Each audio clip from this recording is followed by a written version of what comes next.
Olá! Neste vídeo, iremos trabalhar com a temática do Segundo Reinado. Para iniciar a análise desse período da história, é necessário realizar uma pequena contextualização sobre o cenário anterior. Após a abdicação de Dom Pedro I, em 1831, existia uma grande problemática em relação à sucessão do trono, pois seu filho Pedro de Alcântara tinha apenas 5 anos de idade. De acordo com a Constituição, a solução a ser tomada era o governo ser ocupado por 3 regentes, que deveriam ser escolhidos por deputados e senadores. O fim do período regencial e o início do Segundo Reinado se deu no ano de 1840, com o golpe da maioridade, no qual o Partido Liberal, aterrorizado com as inúmeras revoltas que assolavam o Brasil e a possibilidade de fragmentação do território nacional, passaram a pressionar para a antecipação da maioridade de Pedro, que naquele momento tinha apenas 14 anos. No dia 23 de julho de 1840, Dom Pedro II foi aclamado imperador do Brasil. De maneira geral, o governo de Dom Pedro II foi internamente marcado por certa estabilidade política, uma vez que o imperador, através de uma atuação bem centralizadora, com o uso do poder moderador, que é aquele que estava acima dos outros poderes, conseguiu criar um ambiente de conciliação entre os 2 principais partidos desse período, os liberais e os conservadores.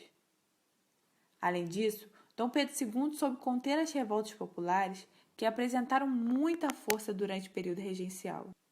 Economicamente, o Segundo Reinado teve o café como seu principal produto de exportação. O território brasileiro possuía condições de clima e solo favoráveis para o cultivo de café. Nesse período, as regiões do Vale do Paraíba e o Oeste Paulista se destacaram como os principais locais de cultivo na segunda metade do século XIX. O trabalho nos cafezais, em todas as etapas, era majoritariamente formada pela mão de obra escravizada. Estimam-se que no Brasil desembarcavam anualmente milhares de escravizados através principalmente do tráfico atlântico. Apesar das elites cafeeiras defenderem a manutenção da mão de obra escravizada por questões econômicas, externamente o Brasil sofreu uma enorme pressão para o fim da escravidão, principalmente vindo da Inglaterra. A primeira grande ruptura se deu com a Lei Eusébio de Queiroz em 1850, no qual o tráfico de escravizados para o Brasil chegou ao fim. A proibição do tráfico atlântico desencadeou uma falta significativa na disponibilidade de mão de obra, visto que o número de escravizados no território foi reduzido e, consequentemente, ocorreu um aumento no valor de compra. Diante desse cenário, a mão de obra escravizada passou a ser gradativamente substituída pela imigrante. A chegada dos imigrantes no Brasil se deu no final do século XIX.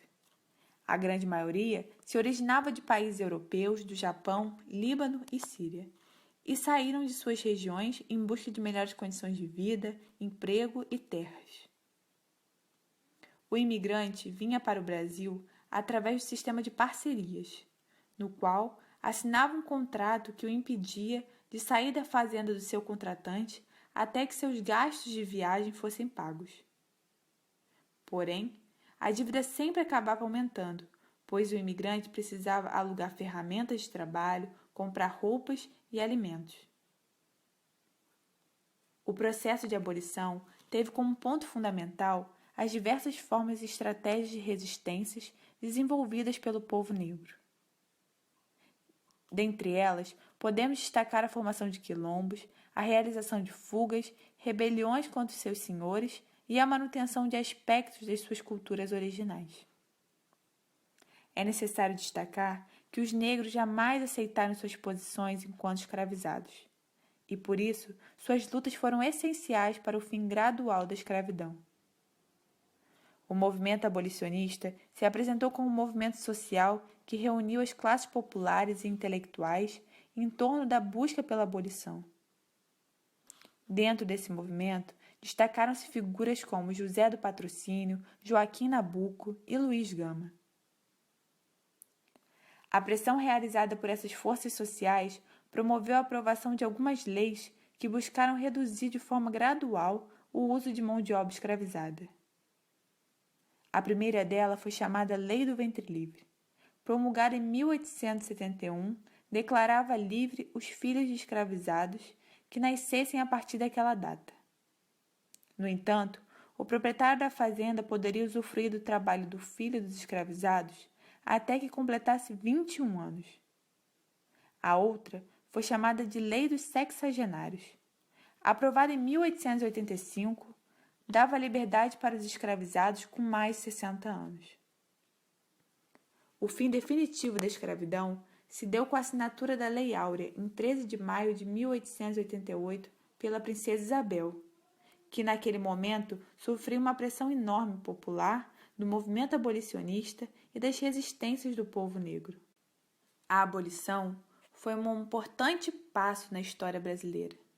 Contudo, os ex-escravizados e seus descendentes permaneceram em uma situação degradante e precária, uma vez que continuaram sem qualquer apoio do Estado, sem acesso à moradia, educação, saúde e mercado de trabalho.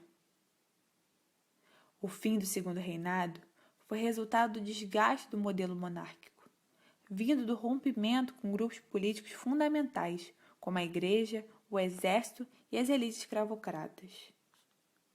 O Exército, em especial, teve um enorme envolvimento para o fim do Segundo Reinado. Dessa forma, em 15 de novembro de 1889, as tropas militares lideradas pelo Marechal Deodoro da Fonseca proclamaram a República no Brasil através de um golpe de Estado que pôs fim ao período imperial brasileiro.